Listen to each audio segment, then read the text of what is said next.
দেখো, এত তাড়াহুড়ো করে কোনো সিদ্ধান্ত নেওয়ার কিছু নেই। তুমি তুমি আর একটু ভাবো, আর রাতুলকেও একটু সময় দাও। এটা তো ভাবার কি আছে? রাতুল বাবার মুখে সবটা শুনে আমার মনে সব সন্দেহ, সব ভুল বুঝাবুঝি সব দূর হয়ে গেছে আয়ুষ বাবা। ওই অজয়ের ঘটনার পর রাতুল বাবা শুধুমাত্র আমার মেয়েকে গ্রহণই করেনি, আমার কুসুমকে আগলে রেখেছিল। আমি জানি আয়ুষ বাবা আমার মেয়েটা রাতুলের সঙ্গে ভালো থাকবে, তাহলে শুভ কাজে দেরি হচ্ছে কেন? আচ্ছা রাতুল, শঙ্করটা যখন এতবার করে জানতে চাইছে তখন সরাসরি ওনাকে বলে দাও না। হ্যাঁ, এরকম কাঠপুতুলের মতো দাঁড়িয়ে থাকলে চলে? তার উপর এরকম একটা বিয়ের ব্যাপারে। হ্যাঁ, আমার তো মনে হয় এটা একদম উত্তম প্রস্তাব। মানে পাত্র নিজে এসে হাজির হয়ে গেছে, আর ছেলে খুঁজতে কোথাও যেতেই হবে না। এ তো মেঘনা চাইতেই জল। আমি নিশ্চিত যে রাতুল সাহেব সমস্ত কিছু জেনে হ্যাঁ কখনোই বলবেন না। উনি যে কারণে এখানে ফিরে আসুন না কেন, কিন্তু উনি বিয়ের জন্য আসেননি। উনি এক্ষুনি বাবাকে না বলে দেবেন।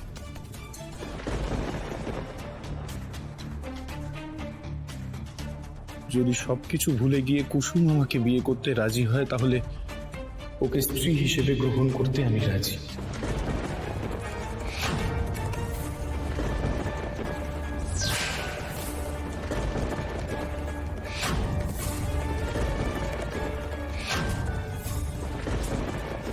আগের বারও আমি যেতে চাইনি, কিন্তু তোমার ভালোর জন্য আমি চলে গেছিলাম। কিন্তু কিন্তু এবার আর কোনো ভুল হবে না। তুমি জানো আমি তোমাকে ভালোবাসি। বিয়ে করে আমি সারাটা জীবন তোমাকে সুখী রাখতে চাই।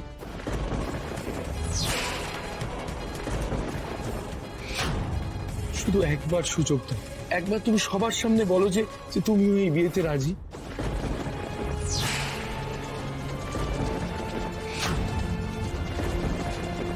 কি রে কুসুম, তুই চুপ করে আছিস কেন? বল না মা, তুই রাজি? বল তুই রাজি?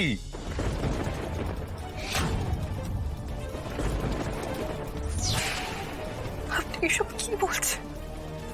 এরা সবাই জানো বা না জানো, কিন্তু আপনি তো আমার সত্যিটা জানেন। আপনি কেন নতুন করে বিয়ের প্রস্তাব দিচ্ছেন?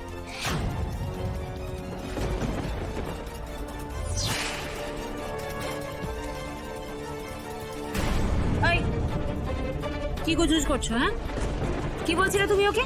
কোন সত্যি জানে রাতুল, বলো সেটা। আমরা জানি না এমন কি জানে রাতুল?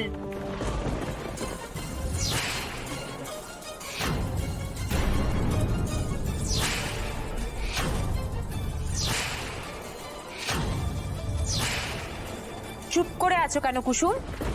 বলো কি সত্যি?